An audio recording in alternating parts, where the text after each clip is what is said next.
WDLC Country and Community, and we are back in the new year, and so is our Port Pride 5. Each week we speak with a member of our Port Jervis City School District, and today I have an individual who wears two hats. Many do, and he certainly does, from teacher to coach, Cory Ferguson. Cory, good morning. Thanks for joining me today. Good morning. Thank you so much for having me. My pleasure. My pleasure. So now I barely made it through, I want to say algebra. I don't even know I went to geometry. I don't know how you math teachers, being a math teacher at the high school, because that's one of the roles that you have.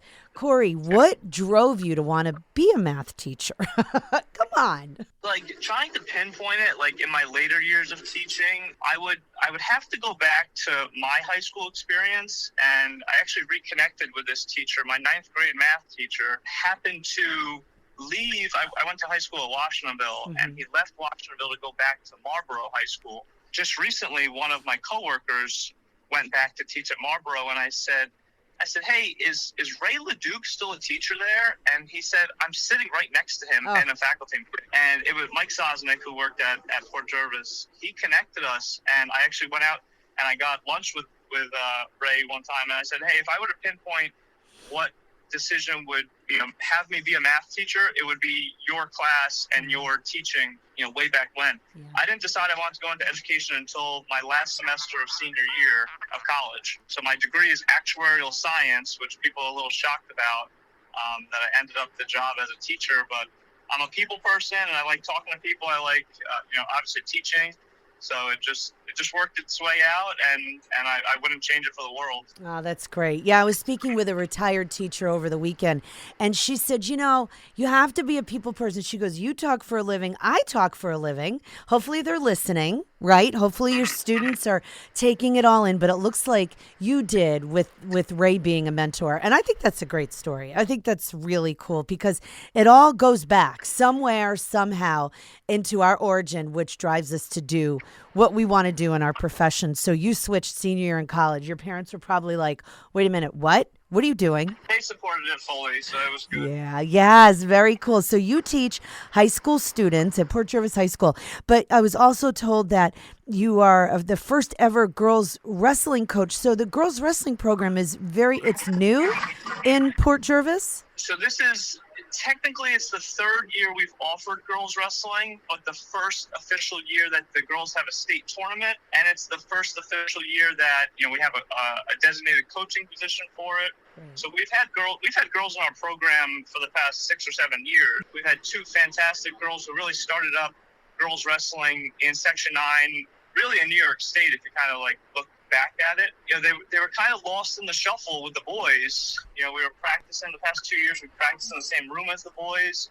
So when you have 50 boys in the room and then you have 3 girls, they're off to the side and they're not getting the spotlight they deserve. This year we had the push with the state tournament to offer practice on their own. So we have a separate practice location, separate practice time, and our numbers have exploded.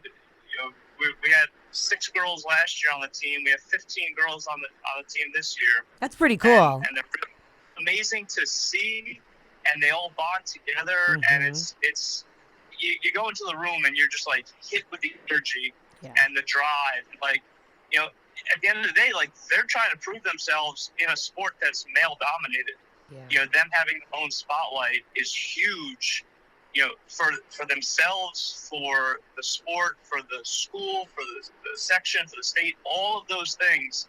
And like they are starting it. They're the driving force that could be a program we talk about for decades. I love that. That is great. And now here you are at the helm. And were you a wrestler at Washingtonville High School when you were younger? I wrestled in middle school, high school. I actually ran the club wrestling team when I went to college up at University at Albany. Average wrestler, I wasn't placing in sections or winning sections or placing in the state. So coming back to coach, this is actually my 16th year coaching. I coached at Washingtonville. I coached their middle school program, their youth program. I worked at Burke Catholic High School where I was assistant and head varsity coach there. And now this is my 9th year at Port Jervis, so this was my shift. I coached the boys for the past 8 years with John Foley and Eric Hartman, and then I made the switch this year, and it was the right move to do professionally. They needed somebody with some experience with starting this out, and I felt like it was the perfect move for me. And honestly,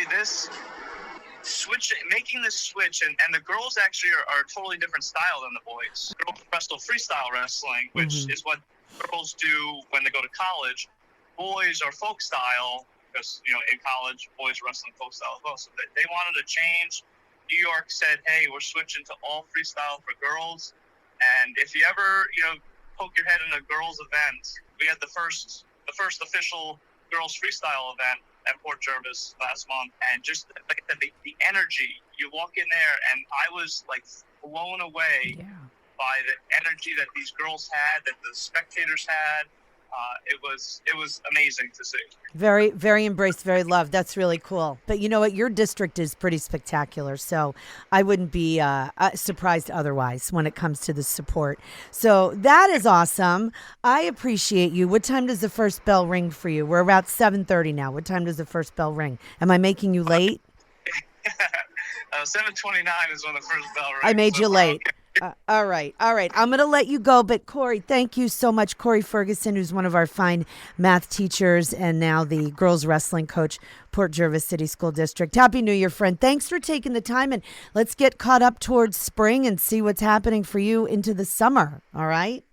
I would love to do that. Thank you so much for this opportunity. Oh, my pleasure. My pleasure. And there he goes, busy guy, Cory Ferguson. That, my friends, the very first Port Pride 5 of the new year. Back with more legendary country on WDLC.